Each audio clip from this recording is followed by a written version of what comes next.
Une petite introduction qui a un peu à voir avec la politique d'achat, mais certains dans cet hémicycle, à force de nous faire part de leurs rencontres avec des maires de petites communes rurales ou avec des agriculteurs qui sont toujours en difficulté, finiraient par nous laisser croire qu'il n'y a que qui rencontrent des gens.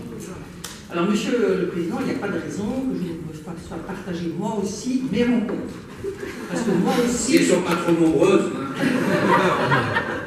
Moi aussi, je rencontre des vrais gens. Ainsi, l'autre jour, j'ai rencontré Mama Georgia, une ménagère de plus de 50 ans, au de la formule, qui a été plusieurs fois la maire ou la mairesse de sa petite commune rurale.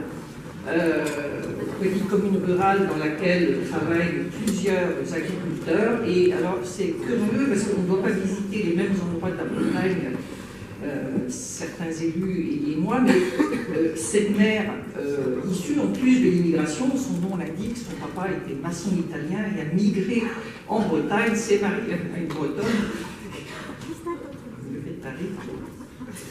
Et donc, elle a fini par devenir maire de sa commune. Et bien, curieusement, dans cette petite commune rurale, j'entends pas du discours misérabiliste, ni de la part de la maire, ni de la part des paysans qui travaillent. Enfin, bon, je tenais à vous faire part de cette rencontre, rencontrer moi aussi des vraies personnes, voilà, qui habitent la Bretagne, qui travaillent, qui vivent, qui mènent des mandats d'élus et qui ne sont pas dans le misérabilisme. Voilà. Je tenais à le dire quand même, Monsieur le Président.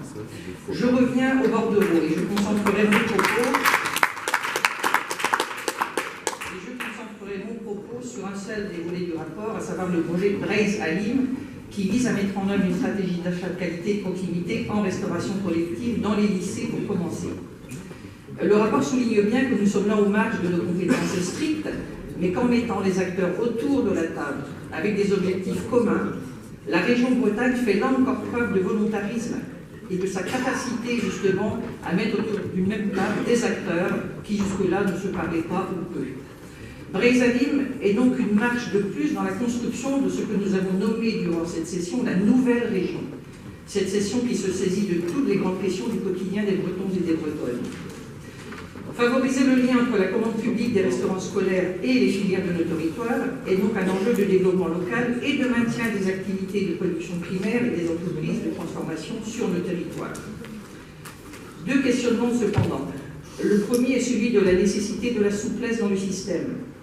En effet, organiser la commande commune autour de 78 établissements offre des avantages évidents, mais pourrait aussi rendre le marché public inaccessible aux TPE et PME.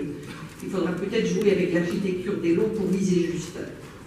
Mais cela est possible. Je peux citer l'exemple de l'hôpital public de Guingamp, qui sert en moyenne 3000 repas par jour et se fournit localement en poulet, la belle rouge, fermée d'argote, en pommes de terre et légumes pour les potages quotidiens. Et de surcroît, ces légumes sont préparés par un ESAT, l'économie sociale et solidaire du territoire, et fait travailler donc une entreprise d'insertion. La deuxième question sera autour de la place du bio, mais plus largement des produits label rouge ou IGP, indication géographique protégée, dans la démarche Breizh-Alim. Et cette question est posée pour des raisons pragmatiques. D'abord parce que à la fois le bio, mais aussi les IGP et les labels rouges sont des leviers pour l'amélioration de la qualité de l'eau, et que porter ce message aux agriculteurs en présentant une démarche d'achat en faciliterait certainement le dialogue sur ce point. Ensuite, parce que la conversion en bio est un long parcours et que certaines collectivités achètent à ceux qui sont en conversion pour les aider à passer le cap. Deux questions, certes, autour de la taille des lots et autour du bio, pour un dossier de qualité auquel nous croyons, pour que des réponses apportées ce jour ou un peu plus tard renforcent cette démarche vertueuse, car Breizh-Alim vise à faire de nos lycées des consommateurs locaux. Je vous remercie.